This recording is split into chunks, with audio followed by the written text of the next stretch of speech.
We were doing simple interest compound first. In the last session, we studied the basics. What is simple interest? What is compound interest? What is the difference between them? जो पिछले class में learning दी थी, today we are going to apply it. So today we will do question practice on it.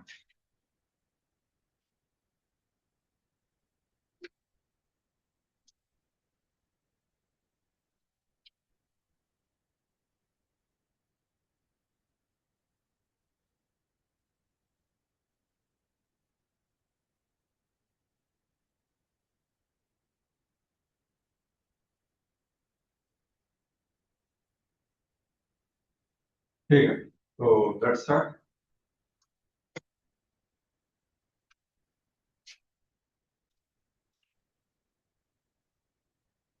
Sum of money compounded annually becomes 625 in 2 years, and 675 in 3 years. What is the equation? तो देखिए, मैंने कोई पैसा डाला. After 2 years, this money has become 625. And after 3 years, this money has become 675. Compound interest में क्या होता है कि जो थर्ड ईयर में इंटरेस्ट लगता है वो सेकंड ईयर की वैल्यू पे लगता है. हर n प्लस 1th ईयर में जो इंटरेस्ट स्टार्ट होता है वो nth ईयर की वैल्यू पे होता है. यहाँ पे कितने रुपए का इंटरेस्ट आया? 50 का. फिर किसका आया होगा?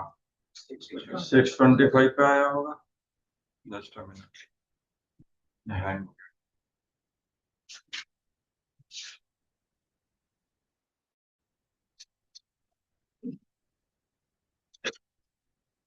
हाँ जी, ये 625 पे आया होगा. 25 2 जा 25 2 जा 25 5 जा, so it is 8%. So answer of this question is B for Bangalore. Fourth option.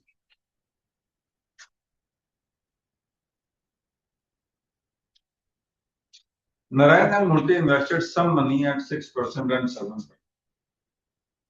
respectively, in SI.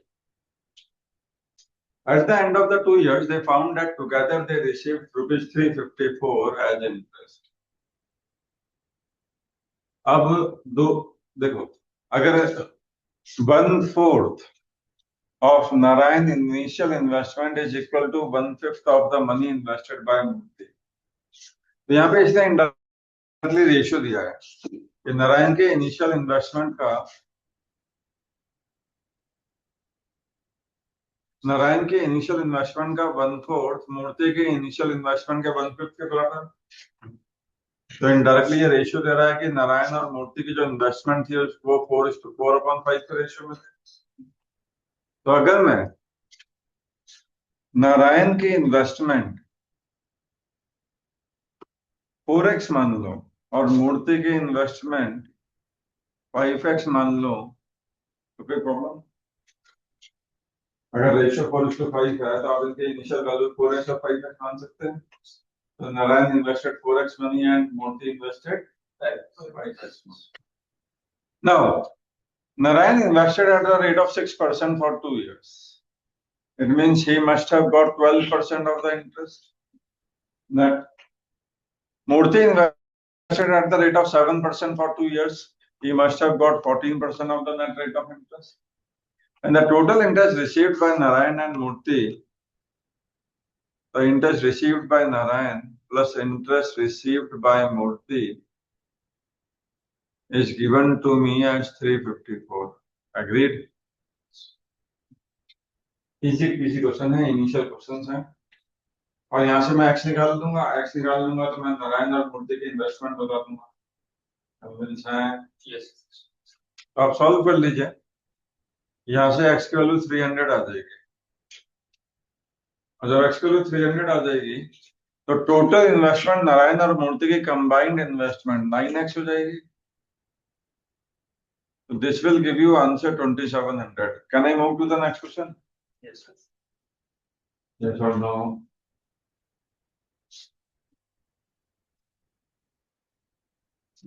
बोलो यार, कम टाइम में ज्यादा काम करना है तो can I move to the next question? Yes, sir. Simple है ना, एक क्वेश्चन बनानी है, सॉल्व करनी है, कुछ भी नहीं था क्वेश्चन में।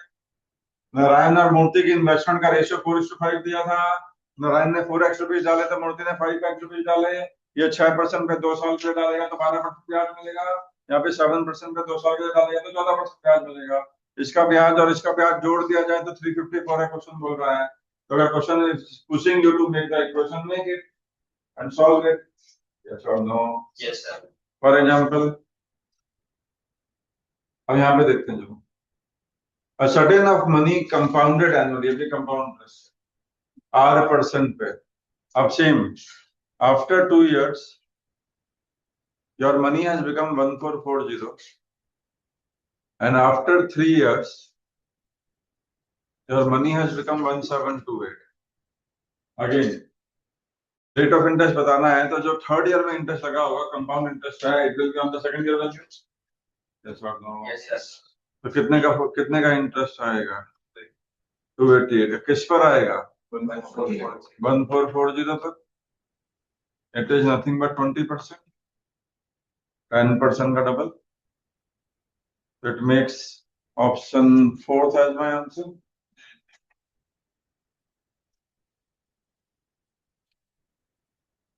Okay. Now this question has a problem. You can leave this question. Question का other है, I think other. यहाँ जाते हैं।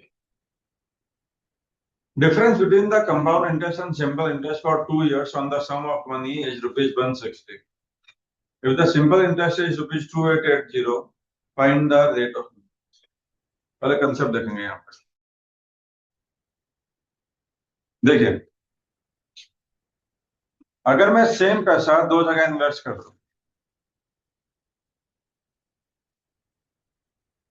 अगर मैं सेम पैसा 2 जगह इन्वेस्ट कर दूं, रेट ऑफ इंटरेस्ट भी दोनों जगह सेम हो, लेट्स से 10% पर annum, टाइम भी दोनों जगह सेम हो 2 years, बट एक जगह SI हो, एक जगह CI, तो ऑफ कोर्स मुझे कंपाउंड इंटरेस्ट ज्यादा मिलेगा। Yes. No. Yes, sir. Now the question is saying if the difference between CI and SI is rupees 50, what was the principal? क्या करना चाहिए?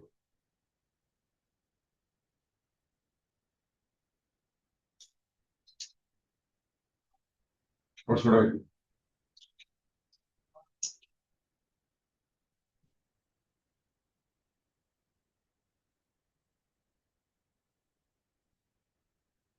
method one, जिसमें आप लोग एकदम ही बेसिक वाले फॉर्मूला लगा लेंगे। भाई SI का फॉर्मूला क्या होता है? P पता नहीं है, R पता है, टाइम पता है। यस और नो? और यहाँ पे CI का फॉर्मूला क्या होता है? P 1 + R/100 का square -1, if you remember. Or no? So this minus this. So P 1 + R/100 का square -1 CI minus SI. P into 10 into 2/100 should be given to me as 50. आया ना कर दो? Yes, sir. और यहाँ पे मैं P सॉल्व कर दूँ। This is the Answer 5000. हाँ sir, answer 5000 he. Yes sir. One method is this. Yes or no? But this is the worst method, क्योंकि आप एकदम ही बेसिक फॉर्मूला में आ गए। दूसरा तरीका मैंने आपको पिछले क्लास में सिखाया था कि apply to hit on the net rate of interest. In simple interest, we can simply add the rate over the years to get the net rate of interest, effective rate of interest over the principal. and in compound interest is nothing but successive percentage change. अगर ये value 8% बढ़ती है फिर इसका 3% बढ़ता है तो net होगा a plus b plus ab upon 100. Compound से nothing but successive percentage change. अब यहाँ पे क्या होगा, अगर आप नेट रेट ऑफ इंटरेस्ट में हिट करेंगे तो आप पढ़ते पढ़ते देखेंगे कि अगर आप 10% पे इन्वेस्ट कर रहे हैं 2 साल के लिए एसआई पे, तो the net interest you are getting is 20% of the principal. Yes और नो?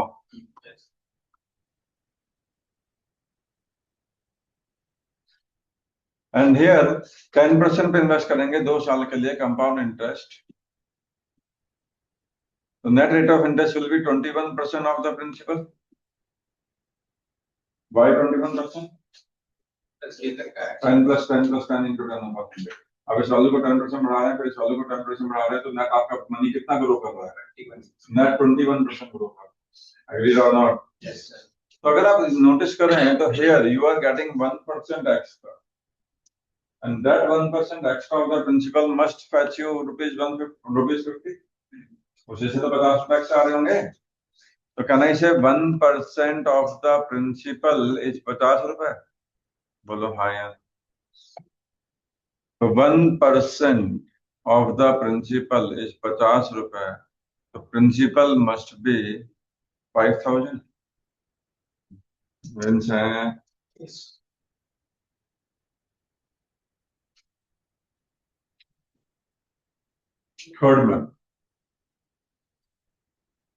थर्ड मेथड भी आप नोट करेंगे.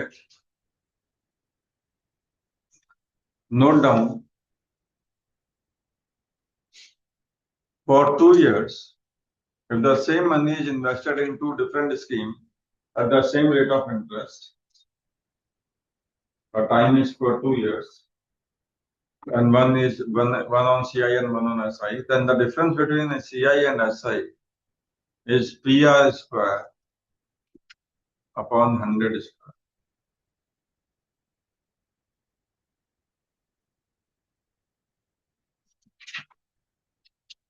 ये भी आपकी, ये शॉर्टकट फॉर्मूला है 2 साल का.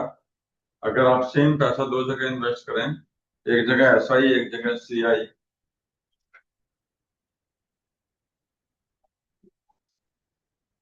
CI minus SI is PR square upon 100 square. इसका डेरिवेशन बहुत सिंपल है, बट नोट मत करना, बस ऐसे बता रहा हूं.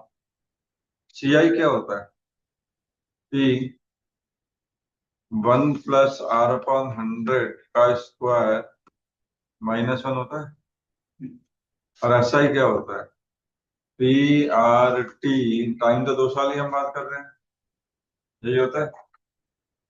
जब आप इसका स्क्वायर खोलेंगे तो A square plus B square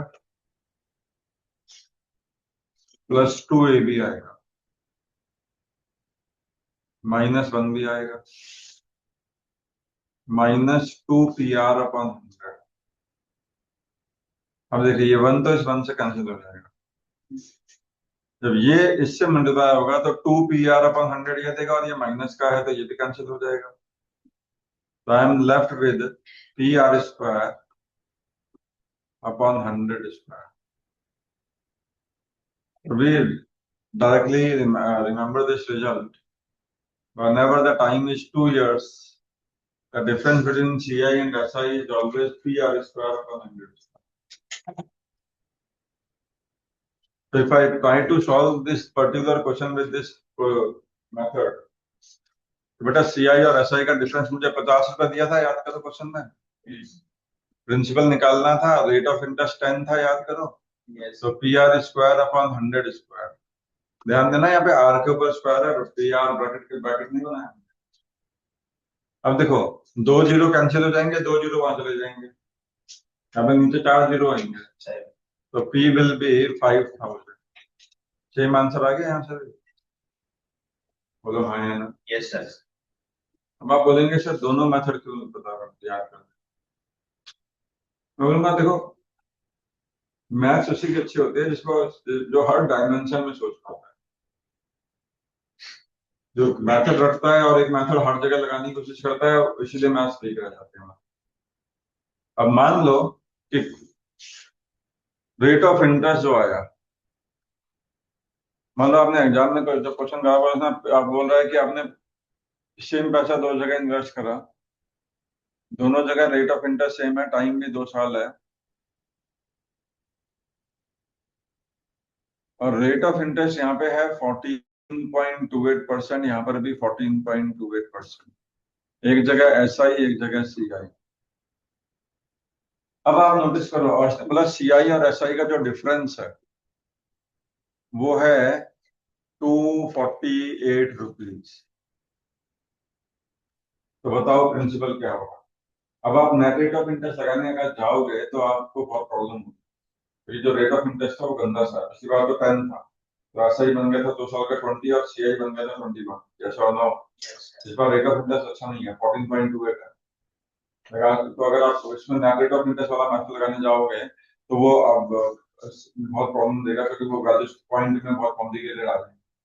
तो आपको वैल्यूज के हिसाब से डिसीजन लेना पड़ता है एग्जाम में कि हम कौन सा मैथड। तो यहाँ पे मैं क्या करूंगा, मैं फॉर्मूला लगाऊंगा। मैं बोलूंगा देखो यहाँ पे जो रेट CI माइनस SI जो है वो PR² अपॉन 100² होता है। पता मानते हो? Yes. No, this difference is given to me as 248 is equal to P, I don't know, R is 14.28. Can I write it as 100/7? अब यहाँ पे ये समझदारी है कि 1/7 लिखो या 100/7। अब आपने 1/7 बोला, जो 90% जनता ये गलती करती है। 50 is not 1/2. 50% of something is of course 1/2 of that. But if I need to replace 50, I will replace 50 by 100/2. Common sense होगी से। हाँ या ना? Yes, sir. अगर मुझे 50 को कहीं पर रिप्लेस करना होगा तो मैं 1/2 से रिप्लेस नहीं करूंगा, 100/2 से रिप्लेस। तो 14.28% of something is 1/7 of that value. But 14.28 is not 1/7, it is 100/7. When you divide 100/7, then you will get 14.28. हाँ या ना? Yes, sir. तो थोड़ी कॉमन सेंस इतनी से लगानी होती है, बाकी मैथ्स ज्यादा कठिन होती नहीं है, हम बेवकूफियां कर रहे होते हैं। ये तो अगर मैं इसको R जो 14.28 था PR², तो R को मैं 100/7 से रिप्लेस कर सकता हूँ क्या? हाँ या ना? तो ऑफकोर्स मेरे यहाँ से कैलकुलेशन आसान है। अब ये 100² इस 100² से कट जाएगा, तो P विल बी 248, और ये 7² यानी कि 49 होने चला जाएगा, और 248 into 49 whatever this will be, that is going to be my answer. मैं आंसर में मार्क करके आगे बढ़ूँ। तो दोनों बातें पता होनी चाहिए, एक सिर्फ एक पे स्टिक नहीं रहना बात। Can I move ahead? Yes, sir. चलिए, अब ध्यान यहाँ पे ध्यान दीजिएगा। अभी हमने पढ़ा कि जगह टाइम 2 साल दिया हो तो CI और SI का जो डिफरेंस होता है वो होता है PR² अपॉन 100²। अगर टाइम 3 साल दिया हो, फॉर 3 years, तब ये फॉर्मूला बदल जाता है। आपको 3 साल का फॉर्मूला भी नोट, तभी बनता है PR² ब्रैकेट में 300 + R डिवाइडेड बाय 100 का क्यूब।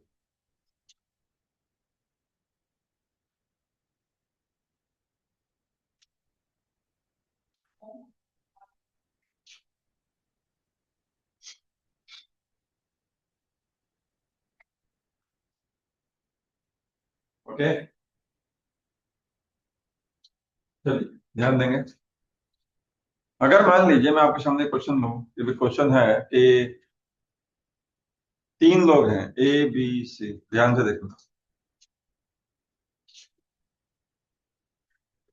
ये A bought some money, ₹3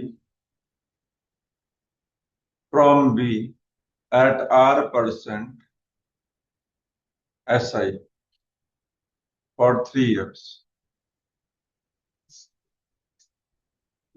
A borrowed some money from, sorry, my bad. B borrowed some money from A at R% SI for 3 years. and he lent this money to B, to C. Same R% CI but for 3 years. तो उसने उठाया पैसा SI पे आगे दे दिया CI।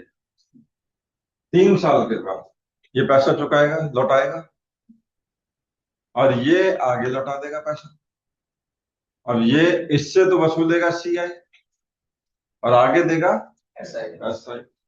तो इसकी जो कमाई है, जो इसकी इनकम है, एक्चुअली वो CI और SI का डिफरेंस है, कि वो CI ज्यादा लेगा और SI कम देगा। और ऐसी कमाई है CI और SI का डिफरेंस। मान लेते हैं इसकी इनकम है 61 रुपीज, और मान लेते हैं रेट ऑफ इंटरेस्ट है 5%, मान लेते हैं R है 5%। तो आपको बताना है प्रिंसिपल क्या रहा हो। कुछ एक सेम क्वेश्चन है, बस मैंने उसको रिफ्रेम कर दिया। सेम क्वेश्चन है, रिफ्रेम कर दिया मैंने, हाँ या ना? तो बेटा इसकी जो कमाई है वो एक्चुअली CI और SI का डिफरेंस है। मनी सेम सर्कुलेट हो रही है, रेट ऑफ इंटरेस्ट 5% तीनों में, दोनों जगह सेम है, और टाइम 3 साल है। 3 साल का फॉर्मूला क्या होता है CI और SI का? PR² ब्रैकेट में 300 प्लस R अपॉन में 100 का क्यूब। याद कर लो अभी, तो अभी याद कर लो। तो CI और SI का जो डिफरेंस है 61, वो होगा P मुझे पता नहीं है, R मुझे पता है 5 का स्क्वायर ब्रैकेट में 300 प्लस R डिवाइडेड बाय 100 का क्यूब। 100 का क्यूब मतलब 100 इंटू 100 इंटू 100। आप वीडियो कहते। अब देखो ये है 25 में से मैं 100 को काटूंगा तो 4 आएगा। Yes, sir. तो देखिए यहां से अगर मैं P निकालना चाहूंगा तो वो आएगा 61 इंटू 4 के बाद 4 जीरो क्रॉस मल्टीप्लाई कर दिए, और नीचे आएगा 305 if I am not wrong, cross multiply कर दिए। अगर आप नोटिस करें तो 61 का 5 गुना 305 होना चाहिए। ये वैल्यू 61 मैंने रैंडम नहीं दी थी, तो समझ के दी। 61 का 5 गुना 305 है। अब 5 से काटोगे इसको तो 5 8 जा 40 0 0। तो how much money was circulated? 8,000 rupees was circulated. Question is बताओ, ज्ञान की प्राप्ति हुई? Yes, sir.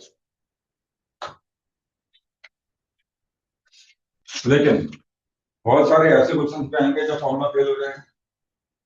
जैसे उदाहरण के लिए देखो, क्वेश्चन आया कि आपने सेम पैसा 2 जगह इन्वेस्ट करा, ठीक है? रेट ऑफ इंटरेस्ट यहाँ पे है 4% SI 2 साल के लिए। यहाँ पे रेट ऑफ इंटरेस्ट है 10% पर एनम CI 1 साल के लिए, बट यहाँ पे लिखा है कंपाउंडेड हाफ ईयरली।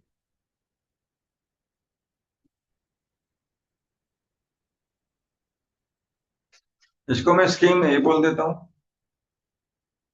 इसको मैं स्कीम बी बोल देता हूं। नोटिस करिए, स्कीम ए में आपने 4% सिंपल इंटरेस्ट का 2 साल के लिए पैसा डाला, और स्कीम बी पे सेम पैसा 10% पर एनम कंपाउंड इंटरेस्ट के लिए डाला, लेकिन 1 साल के लिए डाला, लेकिन कंपाउंडेड हाफ ईयरली। तो कंपेयर करें तो बात ये करी जाए कि कंपाउंडेड हाफ ईयरली का मतलब क्या है। तो कंपाउंडेड हाफ ईयरली का मतलब होता है कि जब आप आधे साल में कैलकुलेशन करते हैं, तो एक जो पीरियड आधे साल का बनता है। जैसे फॉर एग्जांपल मान लेता हूं आपके पड़ोस में 2 बैंक हैं, एक है महाकंगाल बैंक और एक है महाकरप्ट बैंक, ठीक है? यहाँ पे पड़ोस में 2 ही बैंक है और कोई बैंक नहीं आ सकता। अब ये देता है 10% पर एनम रेट ऑफ इंटरेस्ट, और ये भी दोनों कंपाउंड इंटरेस्ट देते हैं, बट यहाँ पे लिखा है compounded half yearly. Compounded half yearly तो आप अपना पैसा कौन से बैंक में डालना पसंद करें? अपना अकाउंट आपको खोलना है, तो आप अपना सेविंग अकाउंट कौन से बैंक में खोलना पसंद करेंगे? वहाँ करप्ट बैंक बेटर, क्योंकि वो आपको ज्यादा ब्याज देगा। एक साल में हाँ, तो अगर मान लीजिए आपने 1 जनवरी को पैसा डाला, तो 31 दिसंबर को आपके अकाउंट में 10% ब्याज देते, तो 100 रुपए आपके बढ़ के 110 हो जाएंगे पूरे एक साल में, आगे ना। यहाँ पे क्या होगा, आपने 100 रुपए डाले 1 जनवरी, तो 1 जनवरी को जब आपने पैसे डाले, तो 30 जून को जब आधा साल बीतेगा, अब रेट ऑफ इंटरेस्ट है 10% पर एनम, तो पूरे साल का 10% है, तो आधे साल का 5% होगा, तो आधे साल में आपका पैसा 5% ग्रो कर देगा। तो इसका मतलब आपके अकाउंट में, आपके अकाउंट अपडेट कर देगा, you will be having 105 rupees in your account. तो from 1 July you will be having 105 rupees in your account. Agreed? अब क्योंकि आपके अकाउंट में 105 रुपए हैं, तो बैंक पूरे पे ब्याज देगा, तो 1 जुलाई से 31 दिसंबर तक अगले 6 महीने 105 रुपए पे 5% ब्याज देगा, और 105 का 5% बनता है 5 रुपए 25 पैसे, तो आपके अकाउंट में हो जाएंगे 110 रुपए 25 पैसे। तो देखा जाए तो नेट आपके अकाउंट में कितना ब्याज मिला, 5 + 5 + 5 × 5/100, क्योंकि 5 के तो सक्सेसिव मिल जाए। तो पूरा साल का वो पीरियड, अब पूरा साल नहीं है, पीरियड आधा साल, तो हर आधे साल में 5% ब्याज जुड़ता है, तो नेट एक साल में 2 पीरियड हो गए आधे साल के, और 2 पीरियड में 5 और 5 के हिसाब से आपको नेट इंटरेस्ट मिला 10.25%। Are we together with this? तो ये बैंक आपको 10% पर एनम का इंटरेस्ट दे रहा है, कंपाउंडेड हाफ ईयरली कर रहा है, लेकिन तो एक्चुअली एक साल में आपके 2 आधे साल हुए, तो 5-5% के 2 सक्सेसिव ब्याज मिलेंगे, तो आपका जो नेट इंटरेस्ट मिलेगा वो मिलेगा 5 + 5 + 5 × 5/100। अच्छा, इस क्वेश्चन में आगे बोला है कि जो स्कीम बी और स्कीम ए का जो डिफरेंस है ब्याज का, वो 450 रुपए है, आपको प्रिंसिपल बताओ। क्वेश्चन मैंने पूरा नहीं लिखा, क्वेश्चन है स्कीम बी में जो आपको ब्याज मिला, इंटरेस्ट यू गेन, और स्कीम ए में जो आपको ब्याज मिला, interest you gain, the difference is 450 rupees, give me the principal, what was the principal? मैंने बोला यार देखो, यहाँ पे नेट ब्याज कितना मिलेगा, 10.25%, और यहाँ पे कितना मिलेगा, 8%। स्कीम ए में the net interest you will gain is 8% over the principal. Yes, sir. 4% के दो सिंपल इंटरेस्ट 8% होता है, you can simply add the rate over the years, और compounded is nothing but successive percentage change. 10% पर annum का compounded half yearly करोगे तो एक साल में 2 आधे साल मिलेंगे, तो 2 बार 5% बढ़ेगा, तो पैसा आपका नेट बढ़ेगा 10.25%। अगर आप नोटिस करें तो यहाँ पे 2.25% एक्स्ट्रा ब्याज मिल रहा है ओवर द प्रिंसिपल। और जब मैं बोलता हूँ नेट रेट ऑफ इंटरेस्ट, मतलब मेरा कुल इन्वेस्टमेंट नेट कितने परसेंट बढ़ा, तो इसका मतलब it is over the principal. तो यहाँ पे मेरा पैसा टोटल 8% ग्रो करा, और यहाँ पे 10.25% ग्रो करा, तो यानी कि मेरा यहाँ पे जो पैसा एक्स्ट्रा मिल रहा है मुझे, 2.25% ऑफ द प्रिंसिपल एक्स्ट्रा मिल रहा है, और उसी की वजह से मुझे 450 रुपए एक्स्ट्रा मिल रहे होंगे। बोलो हाँ या ना? ये क्वेश्चन क्या है क्वेश्चन? अगर 10% कंपाउंड हो रहा है हाफ ईयरली, 10 को हमारा करेंगे 5-5 करेंगे सर, 10% पर एनम लिखा है ना? अच्छा, पर एनम। अगर 10% सीआई हो रहा है हाफ ईयरली, तो 21% हो जाए। हाँ, जनरली ऐसा बोलता नहीं, कन्विंस है? अब ये हो जाएगा आपके पास, पी हो जाएगा 450, 2 जीरो ऊपर और 2.25 नीचे, डेसिमल हटाओगे तो 2 जीरो बढ़ाओगे, 225 2 जा, तो principal is 20,000। Question is solve. Are we together with this?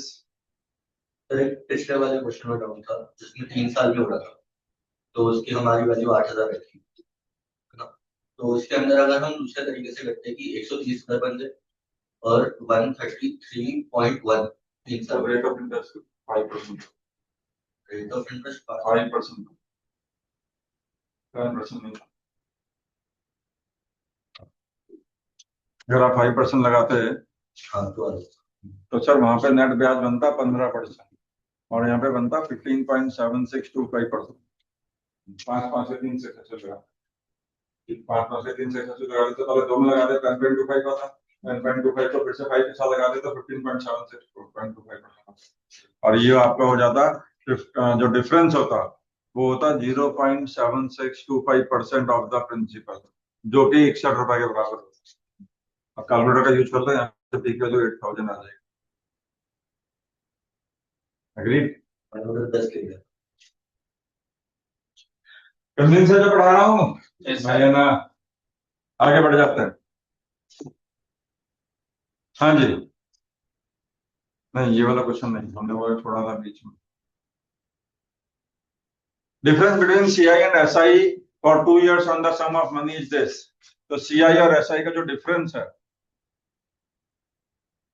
वो 160 रुपए दिया हुआ है।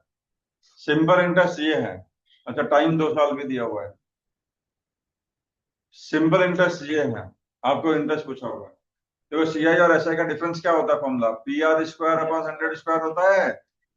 ये 160 दिया हुआ है, तो क्या मैं यहाँ से डिड्यूस करूं कि PR स्क्वायर इज 160 और 4 0 और नो। अच्छा सिंपल इंटरेस्ट कितना दिया हुआ है, 2880। तो PRT अपॉन 100 इज 2880। बताओ मानते हो? तो यहां से अगर आप देखें तो PR कितना हो गया 144000। तो PR स्क्वायर ये है, PR ये है, R बताना है। तो अगर मैं इसको दोनों को डिवाइड कर दूं तो P से P कट जाएगा, R की वैल्यू आ जाएगी। कर लेंगे, कर ही देते हैं। PR अपॉन डिवाइड करूंगा तो 144000। 12 जा नहीं, P से P कट गया, R से R कट गया। 8 से कर देता हूँ, 8 1 जा 8, 8 8 जा 64, सही जा रहा हूँ। 8 2 जा 100/9, 11.11%। It makes option third as well. Convince है? बेटा समझ में आया या नहीं आया? दूसरा तरीका, कन्विंस है? Yes sir.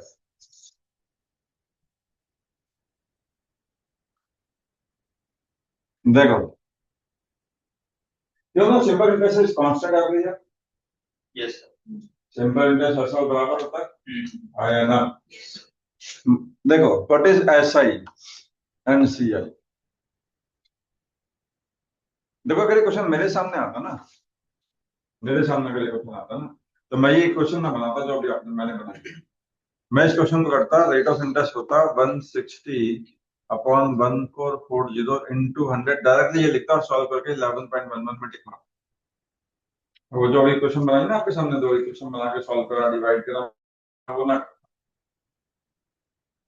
और मैं वो मेथड बताने जा रहा हूँ कि मैं वो ये यहाँ पे कैसे पहुंचता, ये मैं कैसे पहुंचता। तो देखिए, फर्स्ट ईयर का सिंपल इंटरेस्ट कितना होगा, और सेकंड ईयर का कितना होगा। ये देखो, ये सोच डेवलप करनी है, क्योंकि इस सोच पे और भी क्वेश्चन अभी आ रहा है। और टोटल सिंपल इंटरेस्ट कितना होगा, you know simple interest is constant every year. Yes. तो इसका मतलब फर्स्ट ईयर प्रिंसिपल पे आपको इतना ब्याज मिला होगा और सेकंड ईयर भी इतना ब्याज मिला होगा। बताओ मानते हो? Yes. For first year there is no difference between CI and SI। अगर टाइम एक ही साल हो तो SI और CI में कोई फर्क होता ही नहीं, है ना? यानी कि what is the CI for first year, 1440। The difference between CI and SI for 2 years is 160। यानी कि अगले साल मुझे 1440 तो मिलेगा ही, 160 एक्स्ट्रा में मिलेगा ब्याज। बेटा 2 साल का जो CI और SI का डिफरेंस है वो 160 रुपए है। तो इसका मतलब मुझे अगले साल 160 रुपए ब्याज ज्यादा मिलेगा, क्योंकि पहले साल तो SI और CI में कोई फर्क होता ही नहीं है। 2 साल का CI और SI का डिफरेंस 160 है, 160 रुपए मुझे ज्यादा मिल रहे हैं। यानी कि अगले साल मुझे 1440 तो प्रिंसिपल पे ब्याज मिलेगा ही मिलेगा, अगले साल 160 रुपए ब्याज ज्यादा मिलेगा। सही बात। ये 160 रुपए आए कहां से? ये पिछले साल के ब्याज के ऊपर ब्याज होगा ना बेटा, 160 रुपए कहां से आए? ये ब्याज के ऊपर ब्याज होगा ना। Yes sir. तो यानी कि मेरे को कितना ब्याज मिल रहा है? 160 रुपए। किस पे मिल रहा है? 1440 पे मिल रहा है। Rate of interest will B 11.11%। और अगर आप थोड़ा सा और प्रैक्टिस कर लेंगे तो ये टेबल बनाने की जरूरत नहीं होगी। आप बोलेंगे यार ये जो 160 रुपए एक्स्ट्रा आ रहे हैं, ये पहले साल के एसआई के ऊपर ब्याज होगा। भाई सीआई और एसआई में डिफरेंस क्या है? सीआई में ब्याज के ऊपर भी ब्याज मिलता है ना। This is the difference between CI and SI. In compound, in simple interest you will get interest on the principal only. CI में क्या होता है? सीआई में क्या होता है? आप 100 रुपए डालते हो, 110 हो गए, अगले साल 121 हो गए। 100 रुपए तो आपका प्रिंसिपल है, 10 रुपए पहले साल का ब्याज है, अगले साल का ब्याज 11 रुपए है। ये 11 रुपए को ब्रेक करोगे तो ये 10+1, ये 1 एक्स्ट्रा कहां से आ गया? ये पिछले साल के ब्याज के ऊपर ब्याज है। Yes sir. तो यहाँ पे अगर आप नोटिस करें तो आपने जो 160 रुपए जो डिफरेंस बना होगा, ये ब्याज पहले साल के ब्याज के ऊपर ब्याज। जैसे इस पे एक और क्वेश्चन करा देता हूँ। जैसे मान लीजिए कि आपके सामने क्वेश्चन आ गया, आपने कोई पैसा इन्वेस्ट करा, बोलता है एसआई फॉर 2 इयर्स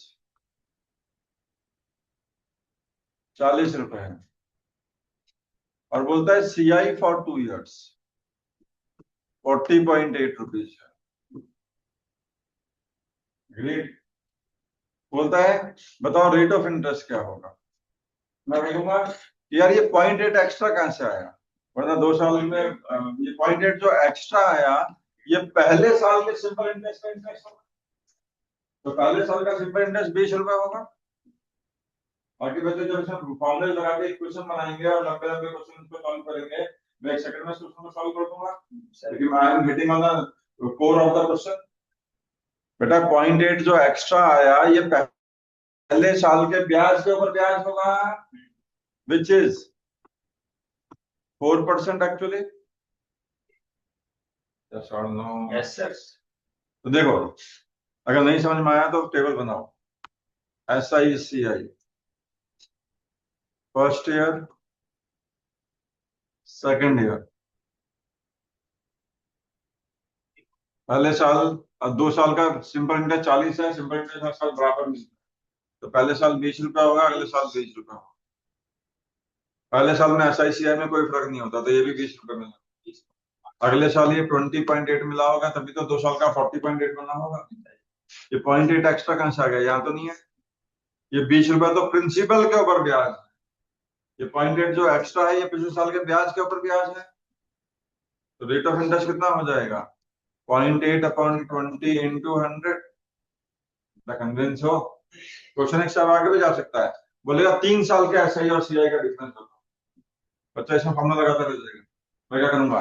मैं बोलूंगा देखो सीआई थर्ड ईयर का भी 20 ही होगा। बोलो हाँ या ना? Yes sir. इसमें क्या होगा? ये वाला जो पैसा होगा, ये वाला जो सीआई होगा, ये इस पे 4% ज्यादा होगा, इसका 4% ज्यादा होगा। हर अगले साल का सीआई पिछले साल के सीआई का 8% ज्यादा होगा। अब इसका 4% बढ़ाओगे तो 20.8 का 1.04 कर दोगे। 1.04 समझ में आ रहा है? Yes sir. कैलकुलेटर का यूज कर लोगे हाँ या ना? Yes sir. अब इन तीनों को जोड़ दोगे और इन तीनों को जोड़ दोगे, डिफरेंस निकाल दोगे। अब मीन्स है क्वेश्चन एक साथ आगे भी जा सकता है। बाकी बच्चे फॉर्मूला लगाएंगे, आप डायरेक्ट ऐसे कर मीन्स है। यस, डिफरेंस निकाल के डिवाइड बाय 20 करेंगे। क्यों करेंगे 20? डिफरेंस इतना मिलता है। मैं डिफरेंस ही पूछ रहा What is the difference between CI and SI for 3 years? CI तो SI 2-3 साल का 60 रुपया हुआ, और CI 3 साल का ये हुआ, जोड़ दो तो एग्रीड और नॉट? Yes sir. चलिए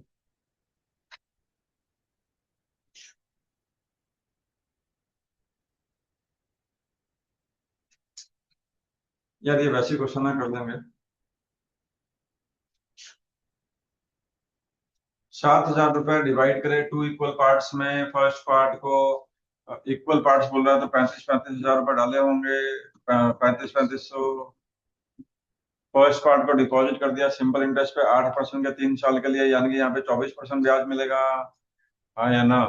सेकंड पे इन्वेस्ट कर दिया अनदर बैंक में 10% पर एनम कंपाउंडेड एनुअली 2 साल के लिए, यानी कि यहाँ पे 21% ब्याज मिलेगा। Yes, sir. बेटा 10% पर एनम 2 साल का 21% हुआ CI. Yes, sir. 10 plus 10 plus 10 into 10 upon 100।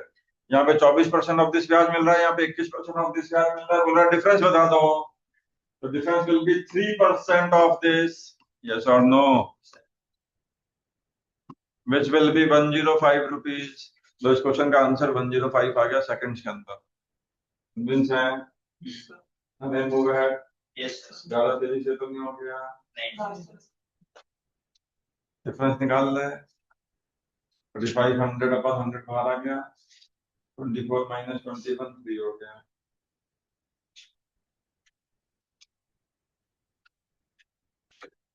2186 rupees को आपने डिवाइड करा 3 पार्ट्स में such that their amount after 1 year 2 year and 3 year are equal. Amount are equal not interest. Question को ध्यान से पढ़ना होता है, जो हम सोच रहे हैं जरूरी नहीं है क्वेश्चन वही हो।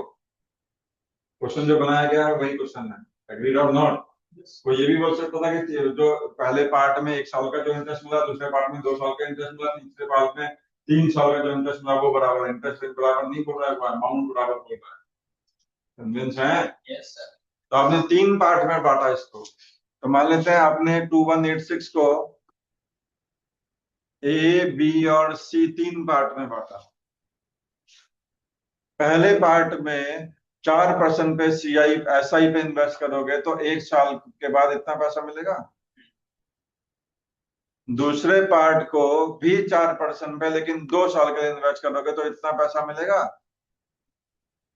और तीसरे पार्ट को 4% पे 3 साल के लिए इन्वेस्ट करोगे तो इतना पैसा मिलेगा, और ये अमाउंट बराबर है। कन्विंस है? क्वेश्चन को ध्यान से पढ़ना है, वरना है होता कुछ नहीं मैथ्स के अंदर, बढ़िया काम होती है। कन्विंस है? यहाँ पे बात समझ में आई? Yes, sir. अब मुझे क्या बताना है? मुझे स्मॉलेस्ट पार्ट बताना है। अच्छा, which is the smallest part, A, B और C? C लाइक सब दिमाग लगा लो। A पे सिर्फ 4% मलाई मिल रही है, और C A को 4% बढ़ा ले और C को 12% बढ़ा ले, तब वो बराबर आ रहे हैं। तो C छोटे वैल्यू थी, थोड़ा अकल लगा दो यार, इतनी सी चाहिए होती है, ज्यादा नहीं चाहिए।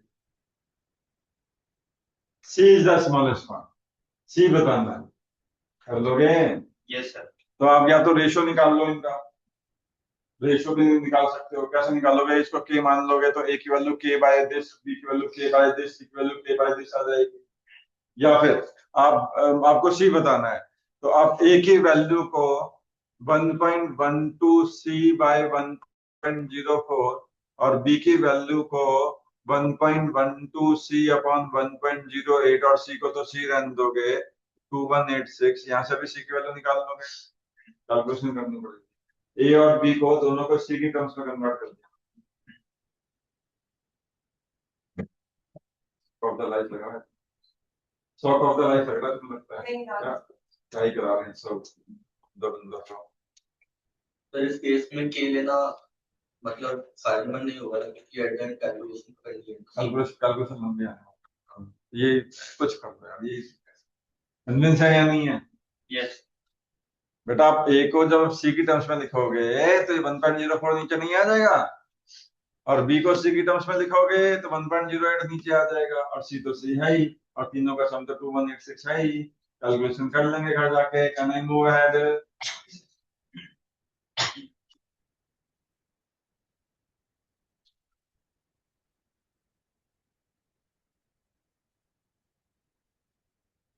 यहाँ पे एक चीज सीखेंगे,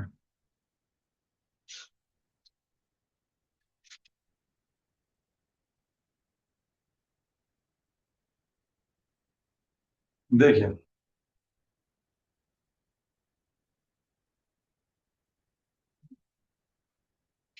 नोट करिए।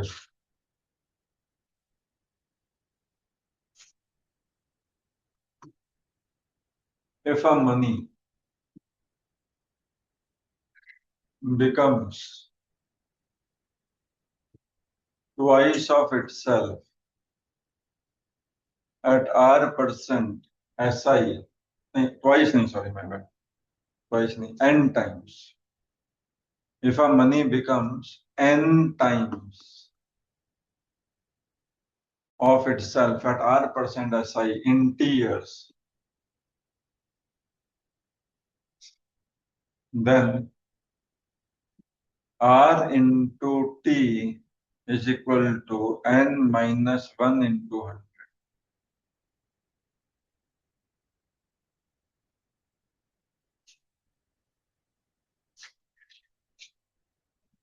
अगर कोई पैसा r% simple interest, r% simple interest पर टी ईयर्स के अंदर n गुना हो जाए, 3 गुना, 4 गुना, 2 गुना, 8 गुना, कितना मिलता है? तो r इंटू टी हमेशा n माइनस 1 इंटू 100 होता है. ये बात याद करने से फायदा ये होता है कि r की वैल्यू दिया तो t मिलते हैं, मिल जाता है, t दिया हो तो r. जैसे फॉर एग्जांपल आपको पहले मैं दिखाता हूं कि ये है क्या, फिर क्वेश्चन कराऊंगा. तो यहाँ पे ध्यान देंगे. मान लो मैंने कोई पैसा इन्वेस्ट करा, ये r% पे टी इयर्स के अंदर दुगना हो गया. लेट्स से, तो सोचो ये जो मेरा पैसा दुगना हुआ, इसमें एक पी तो मेरा प्रिंसिपल ही है, ये तो मेरी इन्वेस्टमेंट ही है. जो एक्स्ट्रा पी मिला वो मेरा सिंपल इंटरेस्ट है. बताओ मानते हो? 100 अगर 200 हो गए तो 100 तो मैंने ही डाला था, बाकी जो एक्स्ट्रा 100 है वो भी आया. और सिंपल इंटरेस्ट का फॉर्मूला होता है PRT अपॉन 100. बताओ मानते हो? और पी से पी अगर कट गया तो यहाँ से r इंटू टी की वैल्यू क्या आ रही है? 100 आ रही है. सोचो अगर ये पैसा 3 गुना हो जाता तो एक भी तो मेरा प्रिंसिपल ही होता, एक्स्ट्रा 2 भी ब्याज होता. बोलो हाँ या ना? Yes sir. और अगर पी से पी कट जाएगा तो अब RT कितना आ जाएगा? 200 आ जाएगा. पैसा 3 गुना हो रहा है तो RT 200 आ रहा है. सोचो अगर ये पैसा 4 गुना हो जाता तो एक भी तो मैंने ही डाला था, बाकी 3 पी ब्याज है. और पी से पी कट जाएगा तो r इंटू टी इस बार 300 आ जाएगा. तो पैसा 4 गुना हो रहा है तो r और t का प्रोडक्ट 300 आ रहा है. पैसा 5 गुना हो जाएगा तो r इंटू टी का प्रोडक्ट 400 आ जाएगा. पैसा n गुना हो जाएगा तो r इंटू टी का प्रोडक्ट n माइनस 1 इंटू 100 आ जाएगा. किसमें? ऐसा ही है, ऐसा ही. ऐसा ही कन्विंस है. So if a money becomes n times of itself, इसके क्वेश्चन ऐसा है कि पैसा 8 गुना हो रहा है, 10 गुना हो रहा है, 15 गुना हो रहा है, r देके t पूछ रहा हूँ, t देके r पूछ रहा हूँ. और हो सकता है किसी और बड़े क्वेश्चन का ये बस पार्ट हो, आपको ऐसे आर दिया तो पहले टी निकालना होगा, फिर आगे किसी को आगे अगले पार्ट में यूज करना होगा उसको. हो सकता है या ना? यस. और डायरेक्टली निकाल सकते हैं, टाइम वेस्ट करें. तो r into T should be n minus 1. जैसे फॉर एग्जाम्पल अगर मान लो आपको बोला जाए कि रेट ऑफ इंटरेस्ट क्या होगा अगर 15 सालों में पैसा 46 टाइम्स हो गया of itself.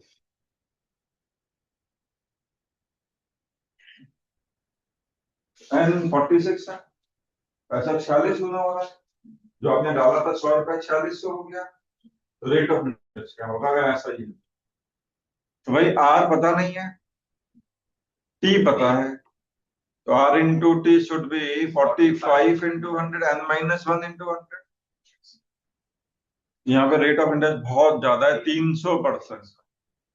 300% is a huge rate of interest. Convince है? ध्यान की बात है.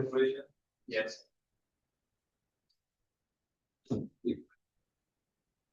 यहाँ पे नोट करेंगे. इफ अ मनी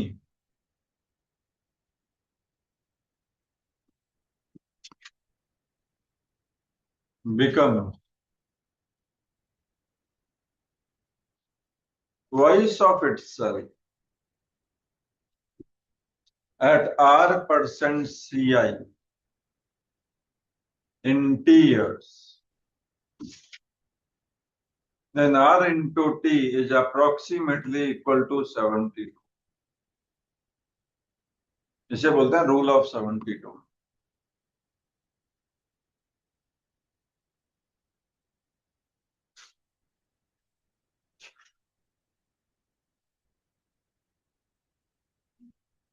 एसआई में तो पैसा n गुना हो जाए, 10 गुना, 4 गुना, 5 गुना, कितने भी गुना हो जाए, R into T n minus 1 into 100. CI में सिर्फ डबल का फॉर्मूला है. सीआई इज मतलब कॉम्प्लिकेटेड थिंग, तो सिर्फ डबल के लिए आप यूज करते हैं रूल ऑफ 72. और रूल ऑफ 72 कहता है कि अगर पैसा डबल हो रहा है R% पे T years के अंदर, तो R इंटू टी अप्रोक्सीमेटली 72. अब ये रूल ऑफ 72 जनरली जो इन्वेस्टर्स हैं वो यूज करते हैं. अभी किसी भी इन्वेस्टर को देखना जो पैसा लगाता हो जमीनों में या स्टॉक्स वगैरह में, तो वो अगर उसको बोलो कि कितना ब्याज मिल रहा है, तो बोलो 20% है. अच्छा, वो तो सिंपल से कैलकुलेशन करेगा, बड़ा अच्छा इतने सालों में दुगना हो जाएगा मेरे जमीन का रेट या मेरे स्टॉक्स का रेट. वो रूल ऑफ 72 लगा. तो अगर मतलब 20% ब्याज मिल, तो 20% अगर आर हो गया 20, time must be approximately equal to 72. तो यानी कि ये आ रहा है 3.6. तो अप्रोक्सीमेटली 3.5 साल में पैसा डबल. जो आपने पैसा इन्वेस्ट करा है वो डबल. कन्विंस है रूल ऑफ 72. Yes sir. देखो ऐसा क्यों होता है, इसका डेरिवेशन या तो आप लॉगरिथम का टेबल, जो टेबल होता है लॉगरिथम टेबल, उसकी जरूरत पड़ती है, या फिर कंप्यूटर की जरूरत. क्योंकि देखो अगर आप अमाउंट डबल हो रहा है, अमाउंट ट्वाइस ऑफ टी हो रहा है, याद करो अमाउंट का फॉर्मूला क्या होता था, P 1 प्लस R/100 की पावर n. हाँ या ना, n मतलब टाइम की, को मैं टी दे रहा हूँ. Yes sir. ये 2p हो रहा है, p से p कट गया. अब 1 प्लस R/100 की power t is equal to 2. अब या तो आप लॉग लोगे दोनों साइड और उसके बाद आप सॉल्व करोगे. टी आ गया. हाँ, तो वो lengthy process.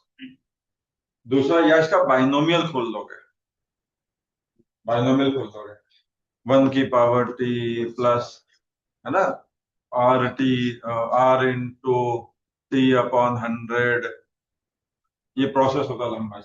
a plus B की पावर n. फॉर्मूला होता है a की power n plus nc1. a की पावर एक कम हो जाती है, b आ जाता है, प्लस nc2. a की पावर एक कम हो जाती है, b स्क्वायर आ जाता है. और जब आप स्क्वायर करोगे R स्क्वायर बाय 100 स्क्वायर, वो वैल्यू छोटी होती जाएंगी आगे की, क्योंकि 2-3 टर्म्स लेके आप जब सॉल्व करते हो तो आपको इसमें जानने की जरूरत है ही नहीं. You need not to go into the derivation. Rule of 72 complex है निकालना, कोई बोल देगा कि आपको क्या बोल रहे हैं, लेकिन रूल ऑफ 72 अप्लाई कर सकते हो आप कभी. कन्विंस है? Yes sir. अब जैसे उदाहरण के लिए बहुत रेयर क्वेश्चन देखने को मिलते हैं, वैसे इसमें ज्यादा नहीं. जैसे ये क्वेश्चन है, after how many years approximately would the amount payable on the loan be twice the principal. तो अमाउंट दुगना हो जाएगा. After how many years approximately. अब ध्यान दो, रेट ऑफ इंटरेस्ट 20 है, टाइम t है 72, तो t की वैल्यू 3.6 आ रही है. यस. कंप्लीट इयर्स की बात करोगे तो आप 4 में टिक मार के आओगे. तो ये 3.6 ईयर में कभी कभी लैंग्वेज ऐसी नहीं होती, बोलता है after how many minimum complete years should I disinvest my money so that to ensure that I am getting twice or more than twice. तो आपका आ रहा 3.6 इयर्स में आपका पैसा डबल हो. तो कंप्लीट कितने ईयर में मैं पैसा निकालूं ताकि मेरे को जो पैसा मिले वो डबल या उससे ज्यादा मिले, तो कम 4 साल में निकालूं. बेटा समझ में आ रहा है? Yes sir. एक बार क्वेश्चन आया था कि रेट ऑफ इंटरेस्ट 11% था, 4 गुना होने में कंप्लीट ईयर कम से कम कितने में. ये क्वेश्चन कैट में आया था, कैट में नहीं आया था सॉरी, ये इसमें IIFC का एक एग्जाम होता था पहले, अब तो कैट के साथ ही होता है. अब तो कैट का स्कूल लेता है, IFC था ना कॉलेज से, पहले अपना एग्जाम दिया करता था वो, उसमें आया हुआ। तो अगर रेट ऑफ इंटरेस्ट 11% है CI, तो बेटा पैसा डबल होने में कितना साल लगेगा approximately? R into T should be 72, तो T आ जाएगा 72 अपॉन 11, 11 6 जा 66, बचेगा 60, 11 5 जा 55, एग्रीड? Yes, तो अप्रोक्सीमेटली 6.5 साल में पैसा डबल होगा। और अगला फिर अब क्योंकि कंपाउंड इंटरेस्ट उस पर ज्यादा देगा, तो अप्रोक्सीमेटली 6.5 साल में ये अपना डबल हो जाएगा। तो अप्रोक्सीमेटली 13 साल में पैसा अपना 4 गुना। मेन से तो बताओ। Yes, sir. ठीक है,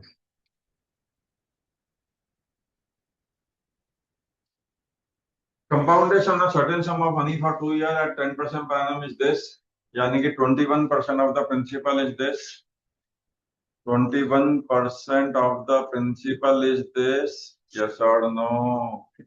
तो प्रिंसिपल आ गया 2000, the simple interest on the same sum, अगर मैं 10% के रेट से सिंपल इंटरेस्ट बनाऊंगा तो 20% ऑफ 2000 हो जाएगा, 400 आंसर है। ज्यादा जल्दी तो नहीं कर दिया, धीरे धीरे। बेटा अगर आप 10% CI पे 2 साल के लिए इन्वेस्ट करोगे, मैंने आपको सिखाया था कि compound interest is nothing but successive percentage, तो आपको जो मैं net rate of interest hit कर रहा हूँ इंस्टेड ऑफ फॉर्मूलाज, तो 10% के रेट से 2 साल का CI will be 21% of the principal which is this given to me. यहां से प्रिंसिपल आ गया, बोलता अगर ऐसा ही डाला होता तो 10% के रेट से ऐसा ही अगर डाला होता 2 साल का तो 20% बनता, तो 20% बता दो। वैसे अगर ये क्वेश्चन मेरे सामने आता एग्जाम में, अभी तो सिखा रहा हूँ तो ऐसे कर रहा हूँ, मैं तो इसको लिखता 420 अपॉन 21 इंटू 20। भाई क्वेश्चन क्या है, 21% ऑफ द प्रिंसिपल इतना है, तो 20% ऑफ द प्रिंसिपल कितना होगा, ये तो क्वेश्चन है। 21 टॉफियां इतने की आती हैं तो एक टॉफी इतने की आएगी, तो 20 टॉफियां कितने की आएंगी इंटू 20। नहीं आई बात समझ में? Shortest possible. आगे बढ़े। भावना लैंड पार्ट ऑफ 10,000, यार थोड़ा सा बेसिक है, क्वेश्चन बनेगी अपने आप कर लेंगे। ऐसा इसलिए कि डिफरेंस के ऊपर क्वेश्चन है, आप अपने आप कर लेंगे, कोई बड़ी बात नहीं है। इसका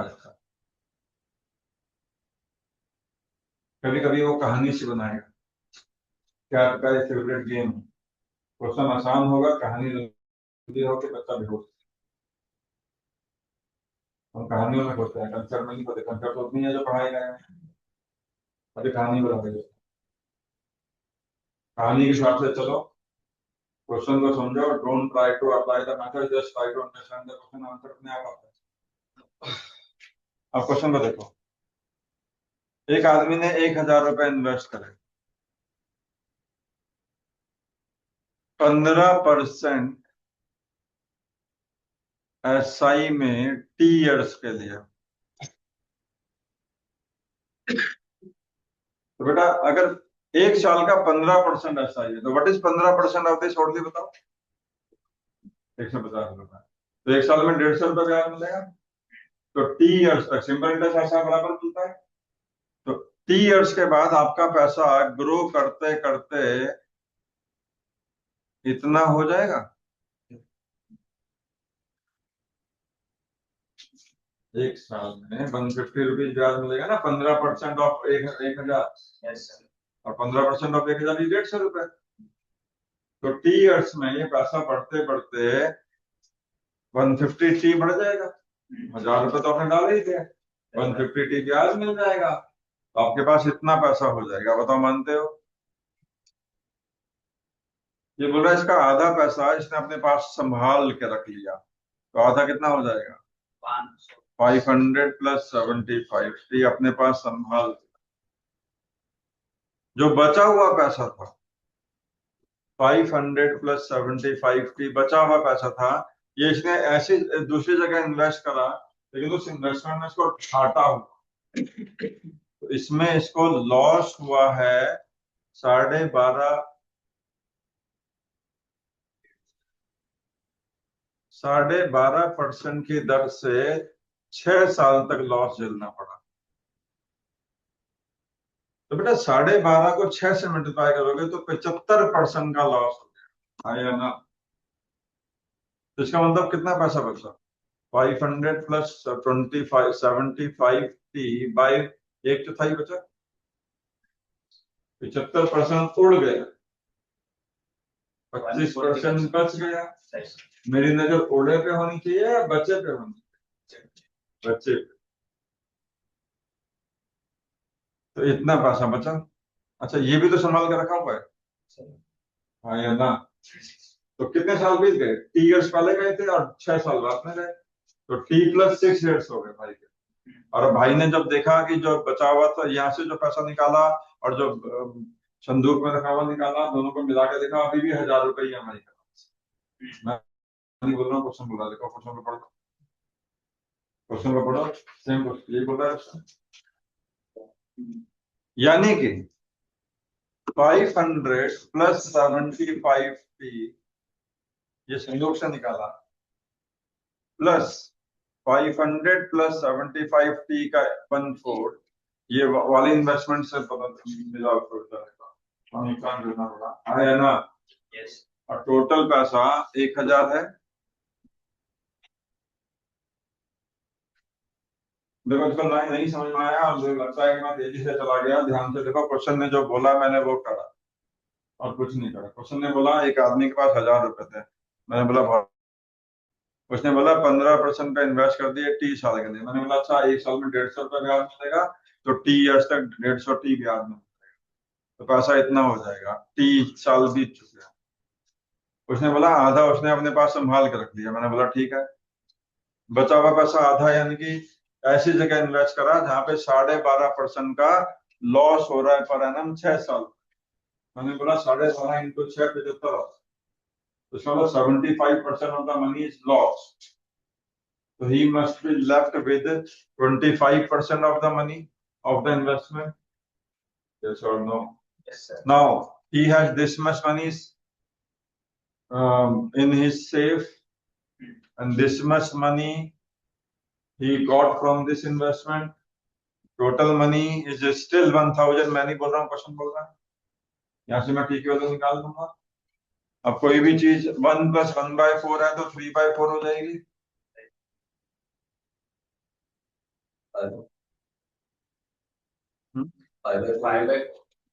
हाँ 1/5 सॉरी 1 माइनस कर दो, 5 से काटूंगा तो 200 और ये 800 हो जाएगा।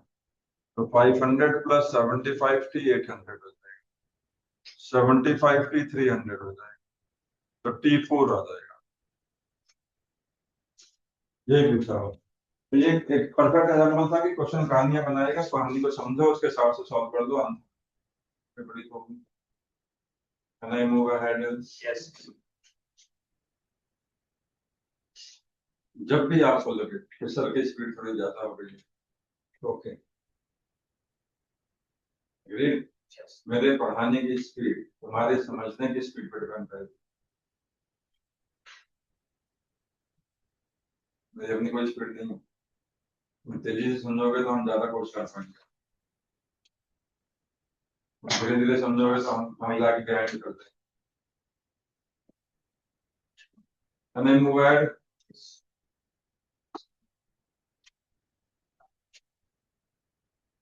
एक पैसा 7 साल में डबल हो रहा है, 8 गुना होने में कितना समय लगेगा?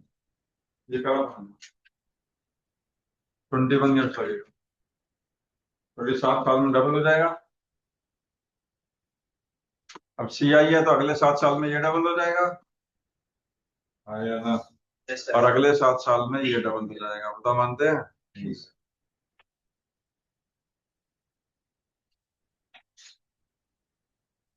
करो जरा कहानी है, सॉल्व करो।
पानी पा रहा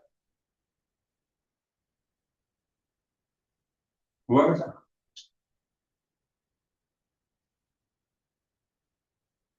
Neetu has an initial capital of 20,000. Out of this, she invests 8,000 at 5.5% in the bank, rupees 5,000 at 5.6% in bank B, and the remaining amount at X% in bank C.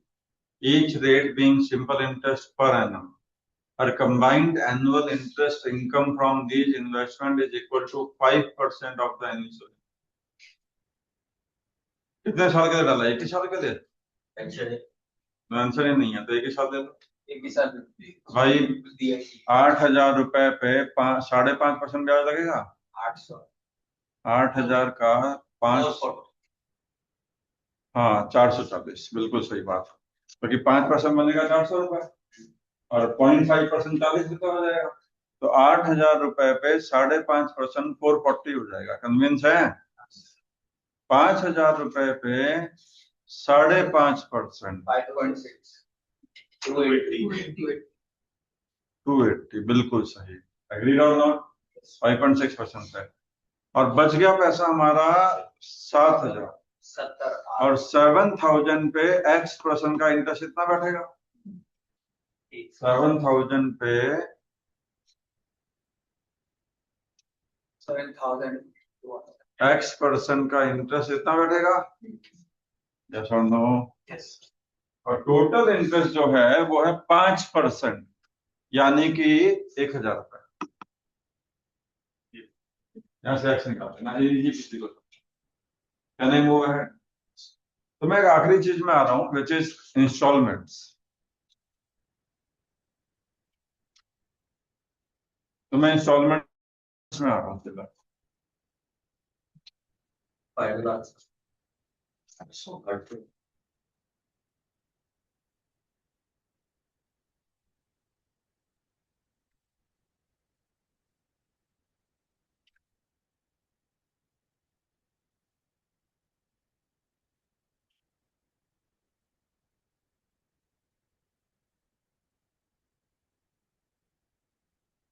Installments में आ रहा हूँ।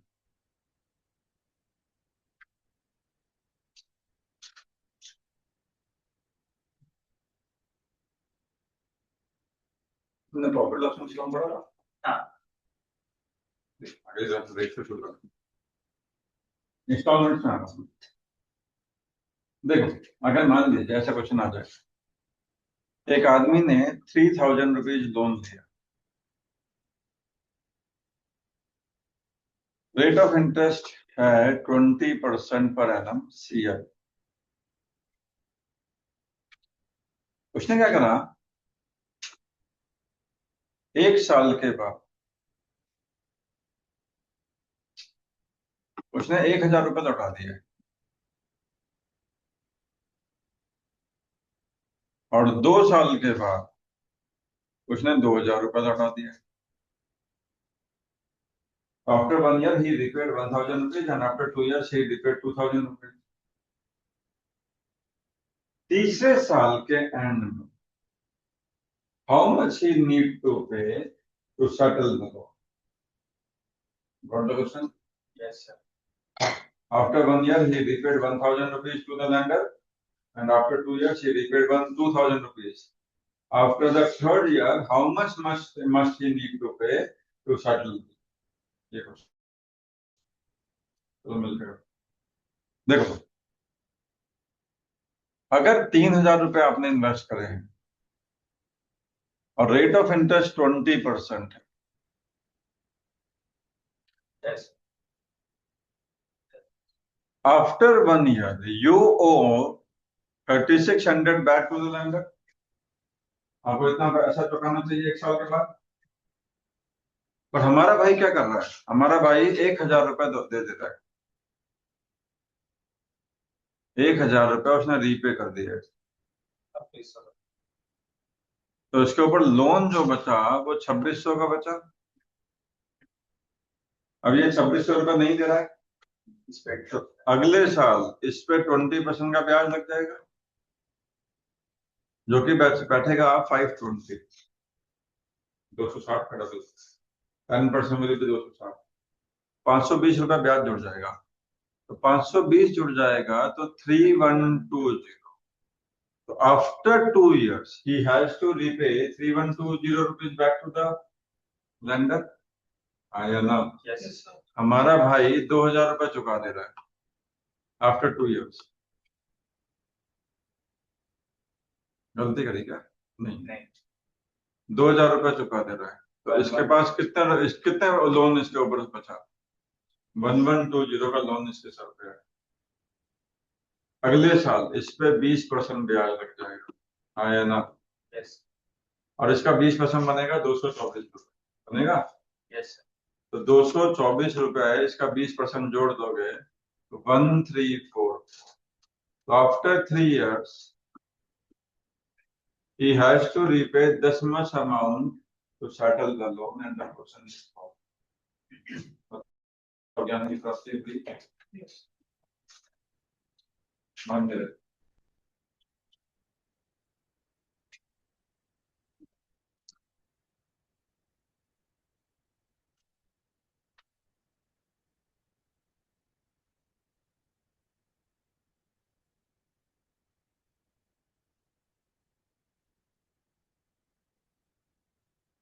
जो भी आएगा चलो सॉल्व हुई।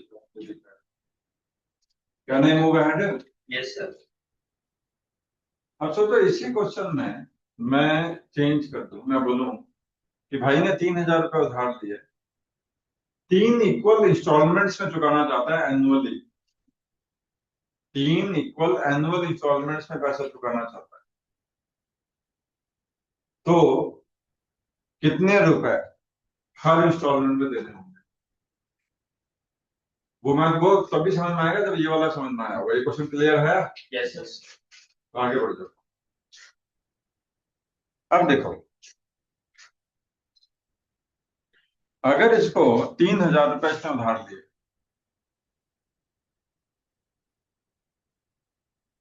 Rate of interest है 20%, 1 साल के बाद 3600 रुपए इसको देने पड़ेंगे।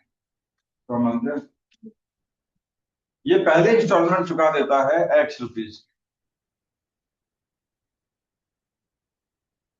तो इसके ऊपर लोन रह जाता है 3600 माइनस X रुपीज का। बोलो हाँ है ना? ये पैसा अगले साल 20% ग्रो कर जाएगा। तो इसके ऊपर लोन हो जाएगा 3600 माइनस X इंटू 1.2 का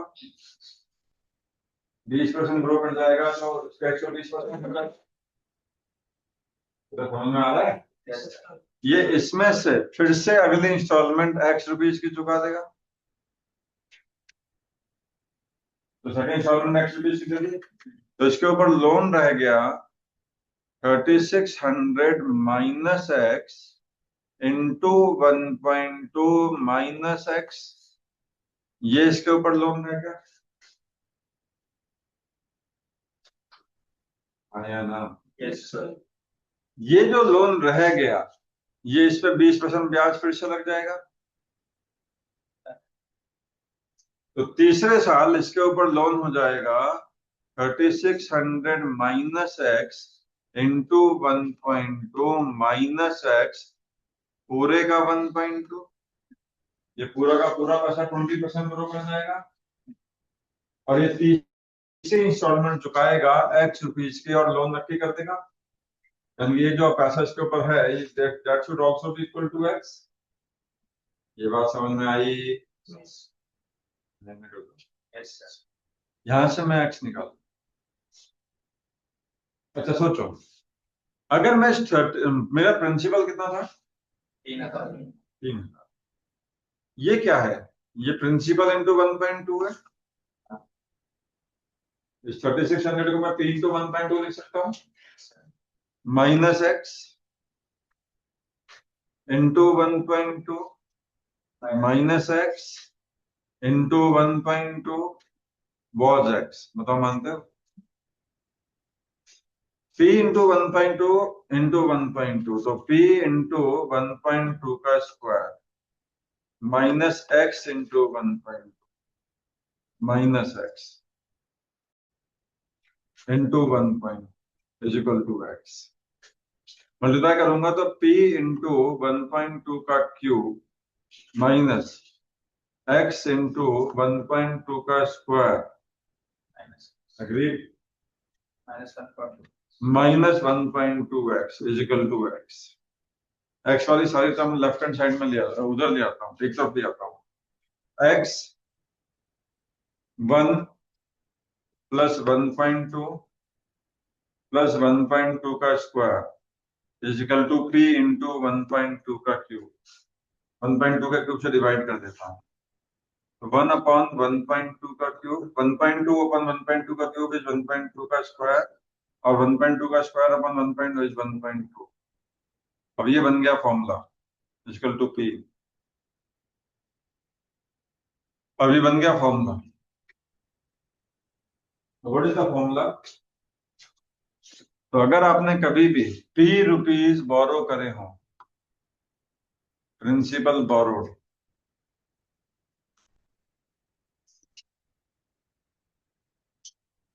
आप उसको n इक्वल इंस्टॉलमेंट्स में चुकाना चाहते हैं,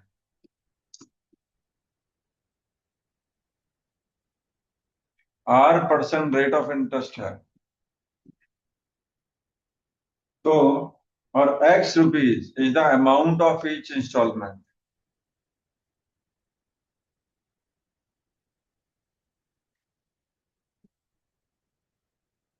तो फॉर्मूला बनता है p is equal to x 1 upon 1 plus r upon 100 plus 1 upon 1 plus r upon 100 का square plus dot dot dot 1 upon 1 plus r upon 100 की power n। This is the formula for equal installments.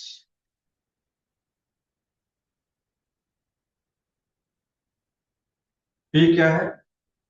x क्या है? Equal आपके formula याद करना है। ये जो डेरिवेशन मैंने कराया है ये भाड़ में जाने दो, you need not to go into that, कोई नहीं पूछने वाला ये काम है। लेकिन अगर आप नोटिस करें तो इसको सॉल्व करके अल्टीमेटली यही आया था, x 1 प्लस 20/100, 1 प्लस 20/100 का स्क्वायर, 1 प्लस 20/100 की पावर 3। 3 इंस्टॉलमेंट में है तो 3 तक जा रहे हो, 4 इंस्टॉलमेंट होती तो 4 तक जाना पड़ता। तो अब इस फॉर्मूला में याद करो, p क्या है? प्रिंसिपल बोरोड, जो उधार दिया, r है रेट ऑफ इंटरेस्ट, n है नंबर ऑफ इंस्टॉलमेंट। आप कितने इंस्टॉलमेंट में पैसा चुकाना चाहते हैं? ऑफ कोर्स ज्यादा नहीं आएगी, n की वैल्यू बहुत ज्यादा नहीं आने वाली, और x है अमाउंट ऑफ ईच इंस्टॉलमेंट, हर ईएमआई कितने रुपए की हो। तो जनरली इसी फॉर्मूले से ईएमआई कैलकुलेट करी जाती है। बेटा कन्विंस है? Yes sir. चलो इसको क्वेश्चन देखते हैं।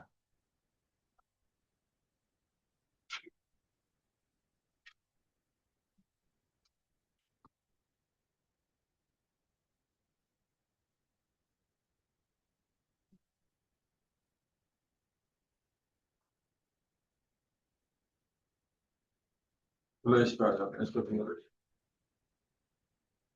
इंस्टॉलमेंट से क्वेश्चन पहले नहीं आते थे, आज से 5-6 साल पहले अगर आप प्रीवियस कार्ड उठा के देखेंगे, उससे पिछले कितने भी सालों से कभी भी आपको कोई भी इंस्टॉलमेंट का क्वेश्चन कभी नजर नहीं आएगा। अभी आने से लगे क्योंकि अभी कैलकुलेटर अलाउड हो गया, और ये इन क्वेश्चन में कई बार कैलकुलेशन इतनी डीप चली जाती है कि विदाउट कैलकुलेटर आप कर ही नहीं सकते। तो अभी पिछले 4-5 सालों से ये क्वेश्चन अपीयर होने शुरू हुए। एक सेलफोन 39,000 रुपीज का है कैश, लेकिन आप दूसरा काम कर सकते हैं, आप इंस्टॉलमेंट्स में सेलफोन खरीद सकते हैं।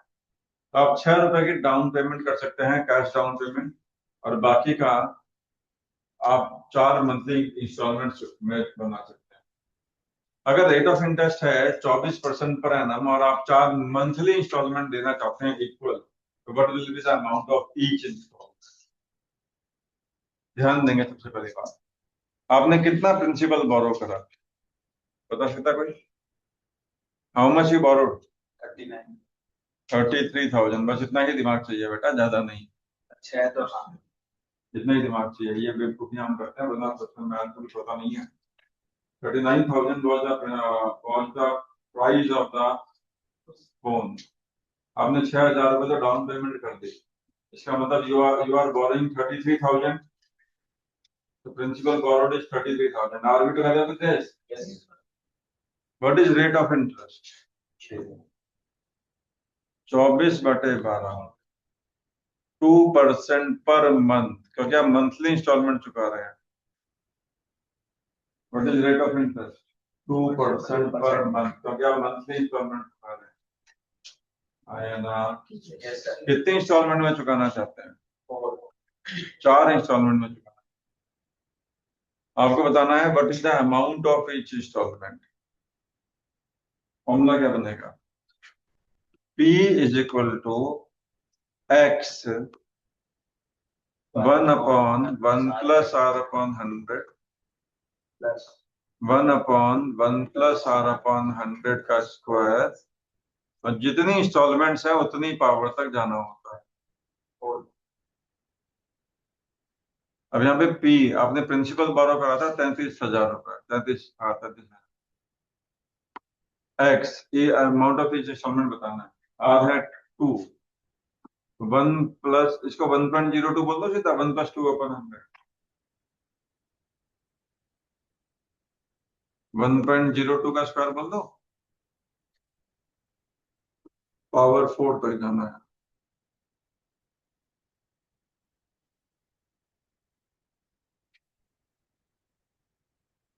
ऑफ कोर्स ये कैलकुलेशन विदाउट कैलकुलेटर हो ही नहीं सकती. आप क्या करोगे? 1.02 की पावर 4 एलसीएम ले लो. यहाँ पे 1.02 है. 1.02 का क्यूब आएगा. यहाँ पे 1.02 है तो 1.02 का स्क्वायर आ जाएगा. यहाँ पे 1.02 आ जाएगा और यहाँ पे 1 आ जाएगा. बताओ मानते हैं? Yes, sir. और ये वैल्यू है 33,000. तो x is going to be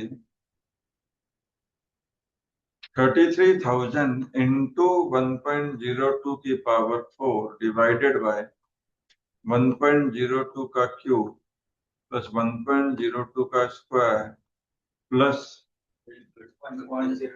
1.02 plus 1. अब इसको कैलकुलेटर का यूज करके सॉल्व कर लो. सर ये 0.2 की 1.08 हो जाएगा, वो 1.04 हो जाएगा, और 1.08. तो कैसे हो जाएगा? 1.02 into 1.02 करना है ना, मल्टीप्लाई करना है भाई. क्या करना है? तो सर 0.2 का क्यूब 0.8 होगा ना. कैसे हो जाएगा यार?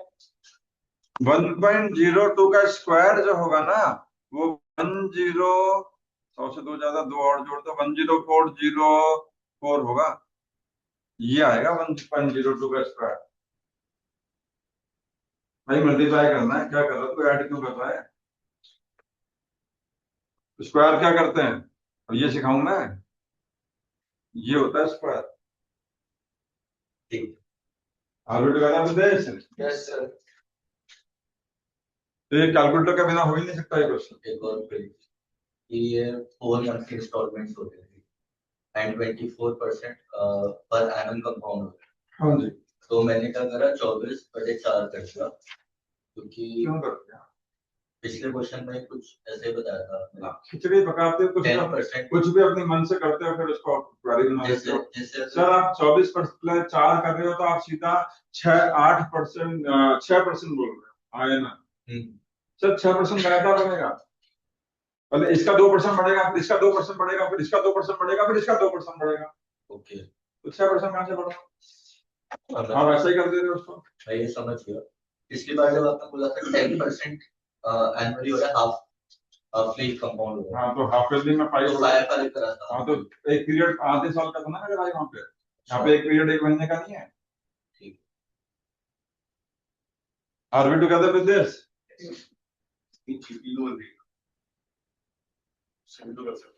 जीपी कहाँ बनते हैं सर? हाँ फॉर्मूला लगाओगे वही तो आ जाएगा. फॉर्मूला लगा के वही बन जाएगा, वही पहुंच जाओगे. इस क्वेश्चन में आ जाओ. अब ये 5 में है, क्वेश्चन सेम है.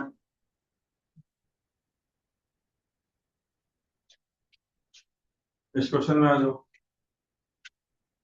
जॉन ने 2,10,000 रुपए बोरो करे from a bank at the interest rate of 10% पर annum compounded annually. The loan was repaid in 2 equal installments. The first one after the 1 year or second other installment. The first installment was the interest rate से फर्क नहीं पड़ता, तो बताइए आपको बताना है इंस्टॉलमेंट बताना. तो भाई कितना बोरो करा आपने? 2,10,000 is equal to X. Rate of interest 10 है. लो, 2 इंस्टॉलमेंट में चुकाना है, एनुअल इंस्टॉलमेंट में चुकाना है, तो टेंशन ही नहीं है कोई. है ले जाएगा ना, फॉर्मूला लगा दिया मैंने directly. Principal borrow is equal to X 1/1 + r/100 का 2 इंस्टॉलमेंट पे जाना है, तो रेट ऑफ इंटरेस्ट 10 है. और ये जो इसने बात बोल दिया वो तो होता ही है, इसमें इसका कोई मतलब नहीं है. तो 2140 एक्स 1.1 का स्क्वायर लोगे तो 1.21 आ जाएगा. 1.1 + 1 सही जा रहे हैं, सही जा रहे हैं.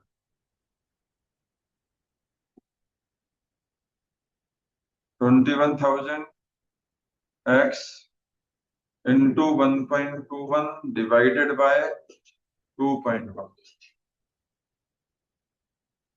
देखो मैंने डिवाइड करा, ये 2.1 बनेगा, नीचे आ जाएगा.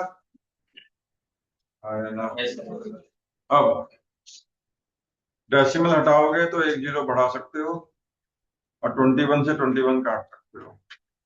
अब यहाँ पे है 1 2 3 4 5 0, डेसिमल एडजस्ट कर दोगे तो 1,21,000 है. 1,21,000 आंसर आ गया. तो आपको हर इंस्टॉलमेंट 1,21,000 रुपए की चुकानी है. अगर आपने 2 लाख रुपए 2,10,000 रुपए लोन दिया है और 10% इंटरेस्ट है, तो हर इंस्टॉलमेंट 1,21,000 रुपए की चुकानी पड़ेगी 2 साल तक, तब जाके लोन चुकेगा आपका. कन्विंस है तो बताइए. निकल दो यार. चल बहुत बढ़िया. तो सर SICI मेरी तरफ से तो कंप्लीट हो गया कंसेप्चुअली. क्वेश्चन आपको करने हैं ज्यादा से ज्यादा कितने कर सकते हो. ये शीट ऑलमोस्ट मैंने करा दी, बस ये क्वेश्चन आप अपने आप अटेम्प्ट करेंगे. बुक आपके पास आई जिसमें ये शीट है ना. फिर आपके पास एक फंडा बुक है, उस फंडा बुक में 100-150 क्वेश्चन होंगे. फिर आपके पास एक ऑनलाइन अकाउंट है, उस ऑनलाइन अकाउंट में टाइम बाउंडेड टेस्ट है. तो आपको दोनों प्रैक्टिस करनी चाहिए शुरुआत से ही, टाइम बाउंडेड भी और विदाउट टाइम बाउंडेड भी. तो विदाउट टाइम बाउंडेड जो आप बुक से प्रैक्टिस करेंगे, टाइम बाउंडेड जो आप क्लास जो ऑनलाइन जाके लॉग इन करके टॉपिक टेस्ट में जाके लिखेंगे. एग्रीड. इस शीट्स के आंसर की क्या होती है पता है? टेस्ट देने के बाद आती है. जब आप यही sheet as a topic test available है आपके ऑनलाइन में, among the other topic test also, ये भी साथ में टॉपिक टेस्ट के तौर पे अवेलेबल है. तो जब आप इस शीट को वहां पे अटेम्प्ट करोगे, तो जब आप एंटर मारोगे तब जाके वो इसके सॉल्यूशन सारे खुल जाएंगे. पेज ठीक है. That's all from my side. पूरा आज से ऐसा होगा. Ready class. और